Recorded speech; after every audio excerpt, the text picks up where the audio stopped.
കളിച്ചുകൊണ്ടിരിക്കെ തലയിൽ കലം കുടുങ്ങിയ 1.5 വയസ്സുകാരിയെ ഫയർ ആൻഡ് റെസ്ക്യൂ സേനാംഗങ്ങൾ രക്ഷപ്പെടുത്തി. സുൽത്താൻ ബത്തേരി മാടക്കര സ്വദേശി സുധീഷിന്റെ 1.5 വയസ്സുള്ള മകൾ സൗഗന്ധികയുടെ തലയിലാണ് കലം കുടുങ്ങിയത്. ഇന്ന് ഉച്ചയോടെയായിരുന്നു സംഭവം. കലം ഊരി മാറ്റാൻ പറ്റാതായതോടെയാണ് ഫയർഫോഴ്സിനെ വിവരമറിയിച്ചത്. തുടർന്ന് സ്ഥലത്തെത്തിയ സുൽത്താൻ ബത്തേരി അഗ്നിരക്ഷാ സേനാ വിഭാഗം കലം മുറിച്ചു മാറ്റി കുട്ടിയെ രക്ഷപ്പെടുത്തുകയായിരുന്നു.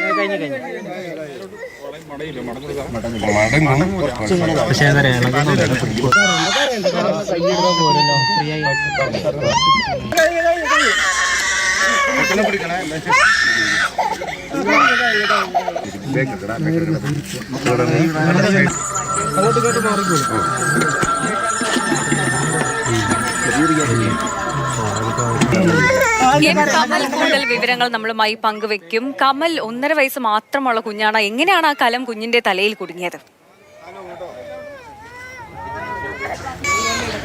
എങ്ങനെയാണത് സംഭവിച്ചതെന്ന് അറിയില്ല. പക്ഷേ അതിൻ്റെ ഒരു ആശങ്ക ഒന്ന് ആലോചിച്ച് നോക്കൂ. വീട്ടിൽ 1.5 വയസ്സേ ആയിട്ടുള്ള കുഞ്ഞു മോളാണ്. അവിടെ ഉള്ളവർ, കുട്ടിയുടെ പാരൻസ് ആണെങ്കിലും ആ വീട്ടിലുള്ളവരും അത് കാണുന്നവർക്കൊക്കെ ഉണ്ടാകുന്ന ഒരു ടെൻഷൻ ആലോചിച്ച് നോക്കൂ. കാരണം കലം പുറത്തേക്ക് എടുക്കാൻ പറ്റുന്നില്ല. കുഞ്ഞാണെങ്കിൽ കരഞ്ഞുകൊണ്ടേയിരിക്കുന്നു. എന്ത് ചെയ്യണമെന്നറിയില്ല. എന്തായാലും ആ സമയത്താണ് ഈ ഫയർ ആൻഡ് റെസ്ക്യൂ അധികൃതരെ വിവരമറിയിക്കാൻ നോക്കിയത്.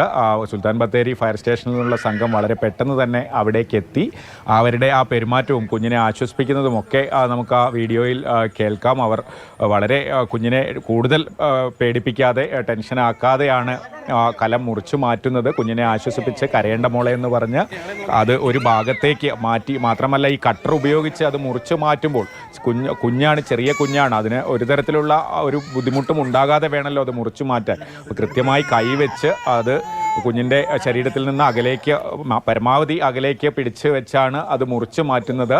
എന്തായാലും അത് കുറച്ച് സമയമെടുത്താണെങ്കിലും മുറിച്ചു മാറ്റി കുഞ്ഞിനെ രക്ഷപ്പെടുത്താൻ കഴിഞ്ഞു, ആശ്വസിപ്പിക്കാൻ കഴിഞ്ഞു. നമ്മുടെ ഫയർ ആൻഡ് റെസ്ക്യൂ ടീം ഇങ്ങനെ ചെറിയ കാര്യങ്ങളിൽ, വലിയ രക്ഷാപ്രവർത്തനങ്ങളിലൊക്കെ ഫയർഫോഴ്സിൻ്റെ പങ്ക് നമ്മൾ എപ്പോഴും കാണുന്നതാണ്. പക്ഷേ ഇത് ചെറിയ കാര്യമാണെങ്കിലും ആ വീട്ടുകാരെ സംബന്ധിച്ച്, കുഞ്ഞിനെ സംബന്ധിച്ച് അത് വളരെ ആശങ്ക. ചെറിയ കാര്യമൊന്നും നമുക്ക് പറയാൻ കഴിയില്ല. 1.5 വയസ്സ് മാത്രമുള്ള ആ കുഞ്ഞ് എത്രത്തോളം വിഷമിച്ചിട്ടുണ്ടാവും, അതിനേക്കാളും ആ കുഞ്ഞിന്റെ അച്ഛനും അമ്മയും വിഷമിച്ചിട്ടുണ്ട് എന്നതാണ്. ശരി, എന്തായാലും ഒരു പരിക്കൊന്നും പറ്റാതെ ആ കുഞ്ഞിനെ ജീവിതത്തിലേക്ക് കൊണ്ടുവന്നല്ലോ. ശരി.